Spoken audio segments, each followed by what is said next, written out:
ইউনিয়নের মূল দল, যুব দল, ছাত্র দল, শ্রমিক দল, স্বেচ্ছাসেবক দল সহ বিএনপি সকল নেতৃবৃন্দ, আসসালামু আলাইকুম ওয়া রাহমাতুল্লাহ। নীলকমল ইউনিয়ন একটি শান্তিপ্রিয় ইউনিয়ন, কিন্তু বারবার এই শান্তিকে অশান্তি করার জন্য একটি মহল বারবার আমাদেরকে বিভিন্নভাবে অত্যাচার করতেছে। 5 তারিখের পরে দেশ অত্যন্ত শান্ত ছিল। প্রতিটা ইউনিয়ন, প্রতিটা বাজারে আমরা মিটিং করেছি, মিছিল করেছি, কিন্তু একটি জায়গায় দিয়ে আমরা আঘাত খেয়েছি। বিএনপির নেতা কর্মীদের উপরে ইটের আঘাত এসেছে, অস্ত্রের আঘাত এসেছে, মূর্তিগুলোর আঘাত এসেছে। তারপরে পাবলিক যা করেছে সেটা পাবলিকের জানে, কারণ সেটা ছিল তাদের অত্যাচারের প্রতিশোধ। এবং রোশানলের সেই ঘটনা ঘটেছিল, আবারও তিনি একই ঘটনা ঘটাবার জন্য নীলকমল ইউনিয়নে নতুন ভাবে আবির্ভাব হওয়ার চেষ্টা করছেন। আপনাকে সাবধান করে দিতে চাই, এ ধরনের দুঃসাহস করবেন না। আমরা সেদিন দেখেছি পাবলিক আপনাকে পায় নাই, আপনার বাড়িঘর ভাঙচুর করেছে। আবার যদি আপনি সেই ধরনের নতুন কোন পরিকল্পনা হাতে নেন, পাবলিক একবার আপনাকে ছাড়বে না বলে দিলাম। আপনি কি ছিলেন? প্রথম নির্বাচনে আপনার বাড়ির গাছটি পর্যন্ত ছিল না, সব বিক্রি করে আপনি চেয়ারম্যান হয়েছেন। এখন কোটিপতি, কয়েক কোটি টাকার মালিক। তার অহংকারে এবং গত 3 বছর আগে খাল কেটে আপনি 5 কোটি টাকা আত্মসাৎ করেছেন। একই খালের উপরে আবার নতুন করে প্রজেক্ট দিয়ে সেখানে আবারও 1,86,00,000 টাকা হাতাবার চেষ্টা করেছেন। সাবধান করে দিতে চাই জনগণের। সেদিন ওই খাল কাটার কথা ছিল সাধারণ জনগণ, আপনি কোন সাধারণ জনগণ দিয়ে মাটি না কাটিয়ে বেকু দিয়ে মাটি কাটিয়ে আপনি সকল টাকা আত্মসাৎ করেছেন এবং এবারও সেইভাবে পরিকল্পনা করতেছেন। এখনো আপনি নীলকমল ইউনিয়নের কাজের দায়িত্ব নিতে চান, এত বড় বুকের পটা হলো কি করে? পাবলিক কিন্তু এবার ছাড়বে না। প্রিয় উপস্থিতি, আমরা শান্ত থাকতে চাই, কিন্তু কেউ যদি আমাদেরকে অশান্ত করতে চায় আমরা আর শান্ত থাকবো না। আমরা প্রতিটি কাজের, প্রতিটি টাকার অক্ষরে অক্ষরে তোমার কাছ থেকে হিসাব দিব, কত টাকার মালিক তুমি হয়েছো। আরো বলে দিতে চাই, এ টাকা জনগণের। আমরা জনগণের উদ্দেশ্যে বলতে চাই, এ টাকা আপনাদের, আপনাদের টাকা আপনারা নেবেন, কিন্তু সাবধান, কোন ধরনের সহযোগিতা করবেন না। প্রিয় উপস্থিতি, আমরা এখনই শুনতে পাচ্ছি অফার আসছে লক্ষ লক্ষ টাকার নেতা কর্মীদেরকে কেনার জন্য। আপনারা টাকা নেবেন, কিন্তু সাবধান, এই টাকায় কেউ বিক্রি যাবেন না। প্রিয় উপস্থিতি, আমরা ঐক্য আছি, ঐক্য থাকবো তো ইনশাল্লাহ। ইনশাল্লাহ আমরা ঐক্য আছি, ঐক্য থাকবো। যে কোনো ধরনের শক্তি আসুক না কেন আমরা ঐক্যবদ্ধ ভাবে সেই মোকাবিলা করব। সকলকে ধন্যবাদ জানিয়ে আমি আমার সংক্ষিপ্ত বক্তব্য এখানেই শেষ করছি।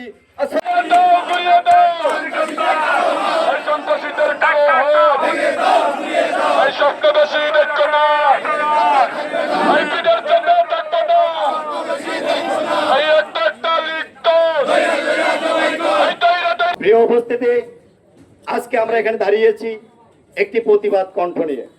প্রতিবাদটা কি? প্রতিবাদটা হচ্ছে আমাদের সেই আওয়ামী লীগ দোষীদের বিরুদ্ধে।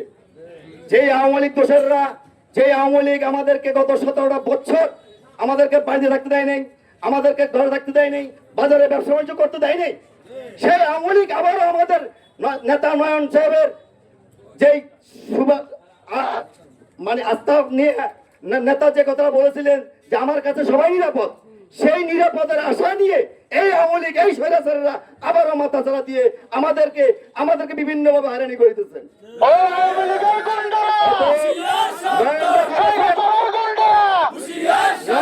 কিন্তু আরে একটি কথা বলেছেন যে আমার কাছে সবাই নিরাপদ, সেটা সত্য।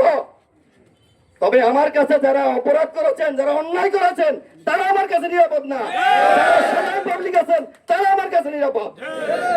তাই আমি আশা করব আমাদের যে বর্তমান ও সাবেক স্বৈরাচারের দোষর লিখন চেয়ারম্যান সাহেব, আপনার উদ্দেশ্যে একটি কথা বলবো। আপনি গত কয়েক ট্রাম একবার জাতীয় পার্টি, একবার বিএনপি, একবার আওয়ামী লীগ, আবার বিএনপি, আবার জামাত, কত দল খাইতে চান? কত দল খাইতে চান? আর খেয়েন না বারবার বারবার। গুগু তুমি খেয়ে যাবে ধান, এবার গুগু হয়ে যাবে তোমার প্রাণের খান খান। সাবধান হয়ে যান। আপনাদেরকে আমরা সাবধান বলি, আপনাকে শ্রদ্ধা করি। আপনি নীলকমল ইউনিয়নের 4 বার চেয়ারম্যান, আপনাকে আমরা শ্রদ্ধা করি, সম্মান করি। সম্মান করার কারণ আপনি আমাদের ইউনিয়নের দীর্ঘদিন যাবৎ পরিচালনা করেছেন, তাই আপনাকে আমরা এখনো সম্মান করি। এমন কোনো কাজ করেন না যেটা আমাদের সম্মানের বাঁধ ভেঙে গিয়ে আপনার প্রতি আমরা স্ট্যাম্প চালাইতে হয়। অতএব আমি বলবো এই সংক্ষিপ্ত কথাই যে আপনি যে দুঃসাহস করেছেন, এই দুঃসাহস নীলকমলের মাটিতে আর করবেন না, আশা করি। এই বলে আমি আমার সংক্ষিপ্ত বক্তব্য শেষ করলাম। একটি স্বৈরাচার সরকারের দোষর লিখন চেয়ারম্যানের বিদ্যার্থী প্রতিবাদ সভা। সংগ্রামী সাথী বন্ধুগণ, আপনারা জানেন নীলকমলের মাটিতে দীর্ঘদিনের আধিপত্য যারা মরম সুলতান আহমদ দাসটা দীর্ঘ 15 বছর শাসন করেছিল। আমরা যারা আছি, আমরা দুদিনেও তাকে ভোট দিয়েছিলাম, কিন্তু এই লিখন চেয়ারম্যান তিনিও 15 বছর রাজত্ব করার পরও এই দেশটাকে তিনি শোষণ করেছেন। তিনি জিরো থেকে হিরো হয়েছেন, ঢাকাতে বাড়ি গাড়ি করেছেন, চরপেশনে বাড়ি গাড়ি করেছেন। তিনি স্বাধীনতার পরে বাংলাদেশে যতগুলো দল এসেছে প্রত্যেক দলে তিনি করেছেন, জাতীয় পার্টি করেছেন, দীর্ঘদিন ধরে আওয়ামী লীগ করেছেন। আওয়ামী লীগ করে তিনি এদেশের মানুষের পুরো ইসলাম রোয়া ছাড়িয়েছেন। তিনি বলেছিলেন যারা বিএনপি করে টার্গেটে পিঠায়া পিঠায়া পশ্চিমের তেঁতুল মাটি ভাড়া, সেই লিখন চেয়ারম্যান দীর্ঘ আওয়ামী লীগের শাসন শেষ করে 5 তারিখের পরে এদেশের স্বৈরাচার সরকার যখন খালি গেছে, তার দোসরেরও খালি গেছে। কিন্তু এই লিখন চেয়ারম্যান তার সে আধিপত্য বিস্তার করে দেশে সরেনি। তাকে বলেছিলাম আপনার প্রধানমন্ত্রী তো চলে গেছেন, আপনার দোসরেও চলে গেছে, আপনি কেন যান না? আমরা 5 তারিখের পরে নীলকমলের প্রতিটি ইউনিয়নে প্রতিটি বাজারে আমরা বিক্ষোভ মিছিল করেছিলাম। ঠিক তদ্রুপ গোসারও আমরা বিক্ষোভ মিছিল করেছিলাম। এই লিখন চেয়ারম্যান আওয়ামী লীগের দোসরেরা সেই আমাদের বিএনপির বিক্ষোভ মিছিলে হামলা করেছে, প্রায় 15 জন লোকের উপর আহত করেছে। আমাদের প্রত্যেকে আমরা ইট ফার্কেল মেরেছে, মৌসের গুঁড়া মেরেছে। সেই দোসর আবার সেই নীলকমলে সে জিরো থেকে হিরো হয়েছে। এদেশে 7 তারিখের পরে আমরা যখন বিএনপি ক্ষমতা হয়েছে, আমাদের নেতা চরপেশনে মনপুরার মানবতা ইসলামকে সর্বোচ্চ ভোট দিয়েছি। কিন্তু ইসলাম লিখন চেয়ারম্যান নির্বাচনকালীন সে কি করেছে, তার বাড়িতে প্রত্যেকটি জামাতের মিটিং হয়েছে, সেখান থেকে বের হয়ে বিএনপি বিধান তারকের বিরুদ্ধে কুৎসা ঘটেছে। কিন্তু আমরা বলেছিলাম আপনি এগুলো সারান দেন, কিন্তু সেই তৃণমূলে জামাতে ভোট দিয়েছে, নির্বাচন করেছে, কিন্তু শুনেছি তিনি ভোট কেন্দ্র যায় নাই। সেই লিখন চেয়ারম্যান আবার সেই আমরা ক্ষমতার ভারত আমাদের বিএনপি নেতৃবৃন্দ ঐক্যবদ্ধ হয়ে আমাদের যেই দলীয় যে সুবিধাগুলো আমরা ভাগাভাগ করে নিচ্ছি, কিন্তু এটা তার সহ্য হচ্ছে না। তিনি আবার সেই আধিপত্য বিস্তার করেন এই নীলকমলকে শোষণের জন্য। যেটা শুনেছি আবার সেই চেয়ারম্যানের দায়িত্ব নিয়ে আসছে। আমরা হুঁশিয়ার করে দিচ্ছি, আপনি এখনো ভালো যান। অনেক শোষণ করেছেন, অনেক শাসন করেছেন। আপনি মিষ্টি হাসি থেকে এদেশ মানে আপনি মিষ্টি হাসির মধ্যে আপনি অন্তর বিষ, আপনি আঙ্গুল ভরে কোলা গাছ হয়েছেন। আপনার শোষণ করে দেশের মানুষকে প্রত্যেকবারে জিরো করেছেন। আপনার আমরা দৃষ্টি আকর্ষণ বলছি, আপনি আমাদের উপর আর আধিপত্য বিস্তার করবেন না।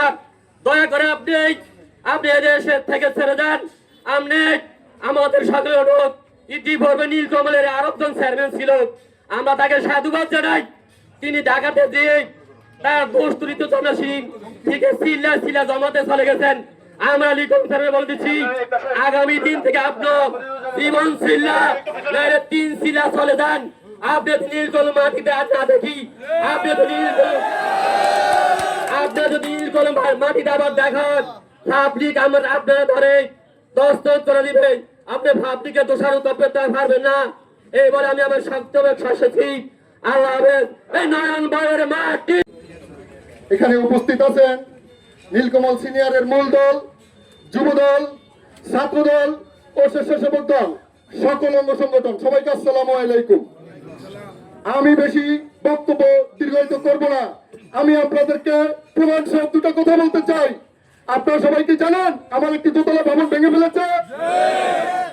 এই লিখন চেয়ারম্যান আমার একটি দোতলা ভবন ভেঙে ক্ষিপ্ত শান্ত হননি। উনি দুলাট বাজারের ছাত্র লীগের সেক্রেটারি রাকিবকে দিয়ে দুলাট বাজার আমাকে পিটিয়ে পাম্পেন ভেঙেছে। আপনারা কি সবাই জানেন? তাহলে এই স্বৈরাচারের কিভাবে পতন করবেন, এটা আপনাদের প্রতি আমার দায়িত্ব রয়ে গেল। আমি এই পর্যায়ে আমার বক্তব্য শেষ করলাম। আল্লাহ হাফেজ। জিন্দাবাদ।